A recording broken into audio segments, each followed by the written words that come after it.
এই ক্যাম্পাসটাকে আমার অনেক বছর ধরে চেনা, 2016 সাল থেকে। এখানেই কমপ্লিট করেছিলাম গ্র্যাজুয়েশন আর এখন মাস্টার্স। সেই উপলক্ষে 18 তারিখে আমার একটা এক্সাম ছিল। সেখানে এক্সাম দেওয়ার জন্য পৌঁছে যাই কলেজে। এক্সামটা মাত্র বাহানা, দেখা হবে বন্ধুবান্ধবের সাথে, আর ওখান থেকে আমরা যাব ঘুরতে।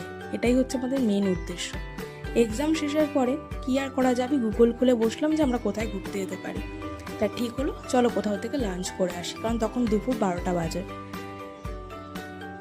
যেমন কথা তেমন কাজ, গুগল খুলে কষে কষাটা দেখলাম কলেজ থেকে অনেকটাই কাছে। উঠে পড়লাম বাসে। বাস থেকে নেমে অটোতে উঠে পড়ি করুণাময়ী থেকে জাস্ট 5টা মিনিট অটোতে লাগে। চলে আসি কষে কষাতে ঠিক সেন্ট্রাল পার্কের উল্টো দিকে। ঢুকে পড়ি সোজা রেস্টুরেন্টে বন্ধুবান্ধবকে নিয়ে।